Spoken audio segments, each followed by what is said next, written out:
Who is Satoshi Nakamoto? You might be wondering this since the moment you enter the crypto world. A lot of things are named after Satoshi. For example, my channel, it's called the Satoshi Club. This little unit of tenths or hundredths, or I can't really remember, is called a little Satoshi on Bitcoin's price. And a lot of different theories have emerged as to who this guy actually is. Well, I have a secret for you. I actually know who Satoshi is, and if you want to find out, well, obviously stick around until the end of the video.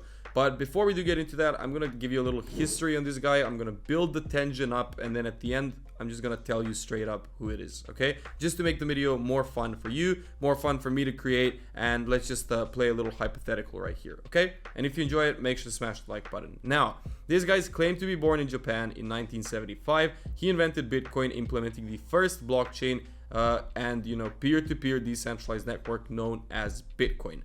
Now, Satoshi Nakamoto is the name used by the presumed pseudonymous person, or a person who nobody knows who he actually is, that developed Bitcoin, authored the Bitcoin whitepaper, the original one, which I'm going to talk about in a future video, and created and deployed Bitcoin's original reference implementation. So the first blockchain database was created, the first blockchain was created, and Satoshi Nakamoto, which everybody apparently thinks it's this guy, right? Okay, it's a pretty funny photo, but this is actually Dorian Nakamoto, so this is not your guy, but it's pretty cool to have a guy, as Satoshi, to put a face to the name and everything. The whole world believes that this is Satoshi, but, it's not. So, this is Dorian Nakamoto, the official face of Satoshi, but, it's not him, obviously. So, let's get into a little bit of history about who Satoshi actually is. He's the creator of Bitcoin. We all know that. There's a lot of different theories out there, which I'm going to discuss in a few minutes. But basically, the main thing that he did was created the Bitcoin white paper. And he's a billionaire, right? This guy is somewhere around the world. He's alive. I know exactly who it is. And he's a billionaire because he owns 1 million Bitcoin. So at this moment, 1 million times what's the price of Bitcoin? It's around 20K. He's worth around $20 billion, right? 20 billion? Yeah, I believe it's 20. Yeah, $20 billion. True. So he's a billionaire, like a billionaire. And there's a lot of different theories out there about who Satoshi actually is. Now, Elon Musk, for example, says that Satoshi Nakamoto came from, these 4 tech giants from Asia: Samsung, Toshiba, Nakamichi, and Motorola. Satoshi Nakamoto. And Lord and Savior Elon, he knows everything that's going on the internet, so maybe you should trust him, or trust me, which I did tell you in the past video. If you remember any of my crypto lessons, you should know never to trust anybody on the internet. But I digress a little bit. He was conducting all of his research and all of his messages over email back in 2007, 2008, 2009, up until 2010, where he mysteriously disappeared. He said that he had moved on to other things, which sounds so cheeky because this guy just comes into the world, introduces Bitcoin, and then all of a sudden just disappears, right? So he creates all of this chaos. He creates so many different millionaires emerging. He creates a lot of different people who lost a lot of their money, people who lost their life savings. And this guy, just disappears off the face of the earth. So who is Satoshi Nakamoto? Well, let me tell you the secret right now. I am Satoshi Nakamoto. I was around 8 years old and I was playing with my father's computer and I stumbled across the blockchain. Okay, I'm kidding, okay. So notable accomplishments of Satoshi. First of all, Bitcoin, a peer-to-peer electronic cash system, which is the official white paper.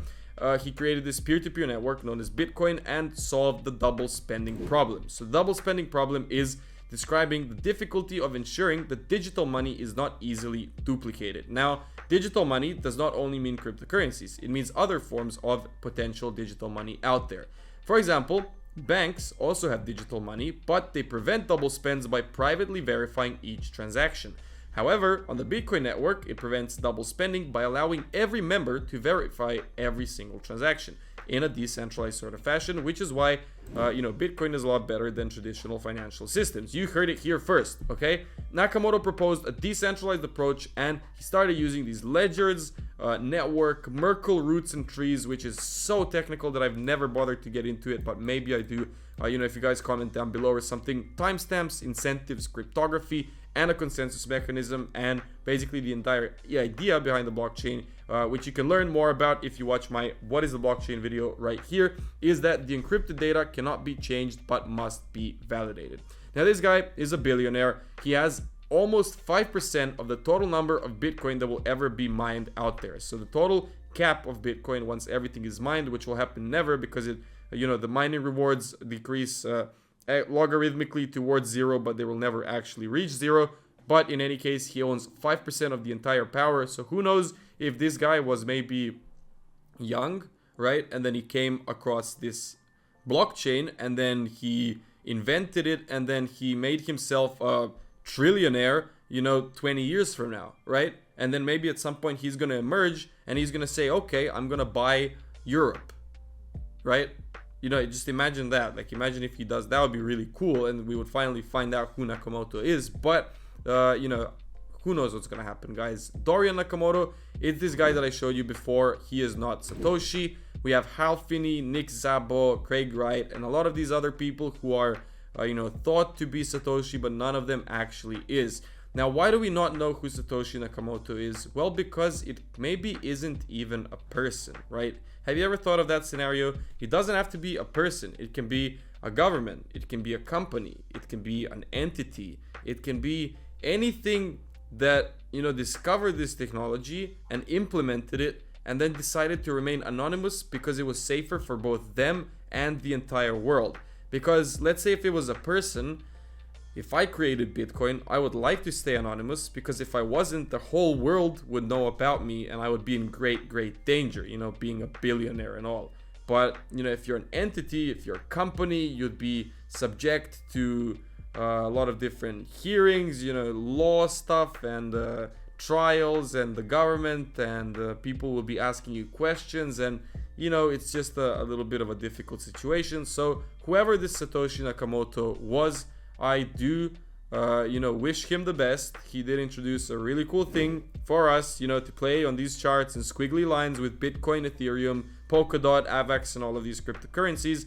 But in general, I think that we will never find out who Satoshi Nakamoto is. I think that it is just a pseudonym, as they all say, for somebody that created Bitcoin, which is exactly what it is. And I think it should stay that way because it's better like that, right? Because what if you found out 10 years from now that from some, leaked papers or something that Satoshi Nakamoto is one of the world's governments, right? They wanted to introduce Bitcoin as a test for seeing if digital currencies can work around the entire world and to stimulate the world economy to slowly start shifting from paper transactions to a more digital based transaction system, right? That makes perfect sense because right now what's going on is governments are regulating, governments are looking into their own stable coins, governments are entering the blockchain technology as something separate from Bitcoin on its own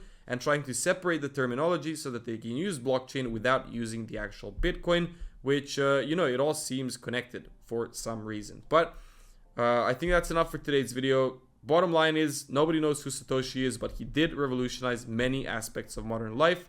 Blockchain technology will live on regardless of whether Bitcoin lives on or no, because it is so much more efficient than anything else we've ever seen. And, I'm pretty glad that it does exist because it opens a lot of doors in the Web3 world for young people like me.